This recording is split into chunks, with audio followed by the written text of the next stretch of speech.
दर्शकबिन रिसाएको बेलामा अमेरिकाले झनै जिस्काएपछि चीनले दियो कडा चेतावनी। अमेरिकाभर खैला बैला। भारतीय सीमामा चीनको सैन्य प्रदर्शन। छाङडोङ र टिङ्करमा पनि भयो जनगणना। भारतीय बाटो हुँदै गएका गणकलाई हेलिकप्टरबाट ल्याइयो। चीनसँग तनाव कायम रहँदा भारतले किन्यो फ्रान्ससँग लडाकु विमान। चीनमा मचियो खैला बैला। जनगणना नेपालको हाई अलर्ट। भारतको चीन र पाकिस्तानको गठबन्धनमा भारतले कडा नजर राख्नुपर्छ भन्दै भारतीय जलसेना प्रमुख। कहिलेसम्म आमने सामान्य रहन्छन् भारत र चिनिया सेना। भारतीय सेनाद्वारा नेपाली सेनालाई ट्रकहरू प्रदान गरियो। पुरा जानकारी भिडियोमा। दर्शकबिन अब सुन्नुहोस् पुरा समाचार। दर्शकबिन नमस्कार, स्वागत छ यहाँहरूलाई आजका महत्त्वपूर्ण खबर लिएर उपस्थित भइसकेका छौँ।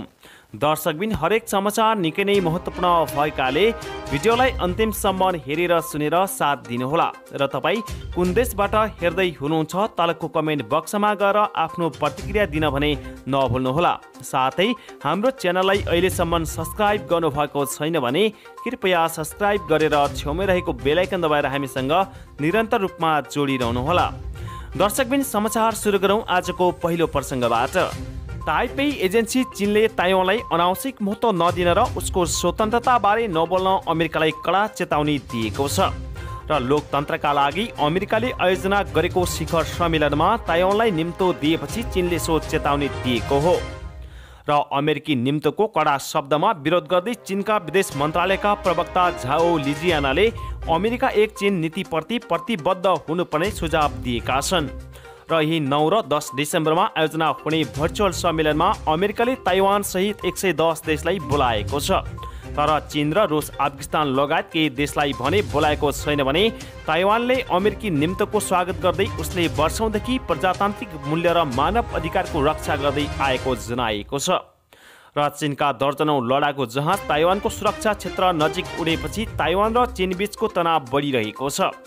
र विवादमा अमेरिका पनि तानिएको छ भने ताइवानको सुरक्षा क्षेत्रमा चीन गैर कानुनी ढङ्गले प्रवेश गरेको भन्दै अमेरिकाले त्यसको विरोध गर्दै आएको छ र चीनले ताइवानलाई हमला गरे त्यसको प्रतिकार गर्ने अमेरिकाले बताउँदै आएको छ र केही साता अघि अमेरिकी सांसदहरूको एउटा प्रतिनिधि मण्डलले ताइवानको भ्रमण गरेको थियो र भ्रमणको क्रममा चीनले विरोध गरेको थियो भने चीनले ताइवानलाई आफ्नो अभिन्न क्षेत्रको रूपमा व्यवहार गर्दै आएको छ तर ताइवानले आफूलाई सधैँ स्वतन्त्र र सार्वभौम मुलुक सम्झन्छ। दर्शकबिन यसैगरी अर्को समाचारतर्फ लागौँ। चीनले भारतसँगको सीमा नजिकै अत्याधुनिक हतियार प्रदर्शन र सैन्य परीक्षण गरेको छ। चिनिया सेनाले उचाइमा प्रयोग हुने हतियार सहित आइतबार सैन्य परीक्षण गरेको चिनिया सञ्चार माध्यमले जनाएका छन् र चीनको टेलिभिजनले सार्वजनिक गरेको एउटा भिडियो फुटेजमा स्यान्जङका लडाकुले काराकोरम पहाडमा 5200 मिटरको उचाइमा सैन्य परीक्षण गरेको हो र जनमुक्ति सेनाले राइफल रिमोट कन्ट्रोल प्रणालीमा चल्ने गाडी मोटरसह grenade launcher anti tank missile लगायतका हतियार परीक्षण गरेको हो भने चीनले आफ्ना सेनालाई उचाइमा हतियारसहित लड्न सक्ने तालिम प्रदान गरेको विज्ञहरूले बताएका छन् र सैन्य परीक्षण गरेको क्षेत्र 2 वर्ष अघि चीन र भारतका सेनाबीच झडप भएको दोक्लाम नजिक पर्दछ र भारतसँगको सीमामा आफ्नो सशक्त उपस्थिति जनाउन र आवश्यक परे भारतीय भूमि अतिक्रमण गर्न चीनले सैन्य परीक्षण गरेको मकाउ स्थित सैन्य विश्लेषक एन्टोनी ओङत्वाङले बताएका छन् र आगामी दिनमा अझै बढी भूभाग नियन्त्रणमा लिन जनमुक्ति सेनाले भारतसँगको सीमामा नजिकै उपयोगी तालिम सम्पन्न गरेको छ भनेर उनले भनेका छन् र जनमुक्ति सेनाको नयाँ हतियार प्रणालीले भारतीय सुरक्षा चौकी सैन्य सामग्री र अन्य निशानालाई ध्वस्त पार्ने बेजिङ स्थित Yuan Wang military science and technology इन्स्टिच्युटका अनुसन्धानकर्ता झौ च्याङमिङ बताउँछन् र सीमा क्षेत्रमा नयाँ भारतीय सेनाले पनि आफ्नो उपस्थिति सशक्त बनाएको छ भने दुई देशलाई छुट्याउने लाइन अफ कन्ट्रोलमा भारतीय पक्षबाट पछिल्लो समयमा सडक र पूर्वाधार निर्माण गरिएका छन् र भारतले केही महिना अघि मात्र AIG-29 UPG र AUSU-30 MKI लडाकु जेट परिचालन गरेको थियो भने भारतीय सेनाले उचाइमा उड्ने अत्याधुनिक ड्रोन किन्ने तयारी गरिरहेको छ।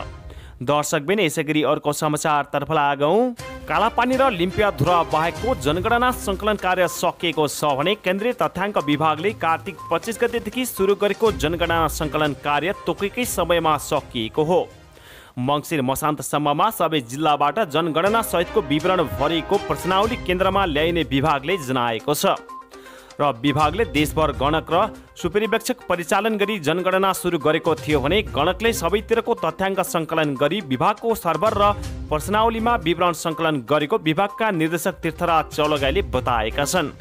र उनका अनुसार लिपुलेक क्षेत्रमा छाङरुङ र टिङ्कर गाउँको पनि जनगणना भएको छ र त्यहाँका गणकहरू भारतीय नाका हुँदै पुगेका थिए भने सडक सञ्जाल अप्ठ्यारो र सुरक्षाको हिसाबले जोखिमपूर्ण भएकोले विभागले हेलिकप्टर मार्फत गणकलाई बिहिबार फर्काएको निर्देशन चौलागाईले बताएका छन् र कालापानी र लिम्पियाधुरा क्षेत्रमा नाबी डाँडा गुन्जी नाबी कुटी लगायत गाउँको जनगणना बाँकी छ भने यी क्षेत्रमा भारतीय सुरक्षाकर्मी तैनात गरिएका कारण त्यहाँ गणकलाई पठाउन जोखिम भएको निर्देशक चौलागाईको भनाइरहेको छ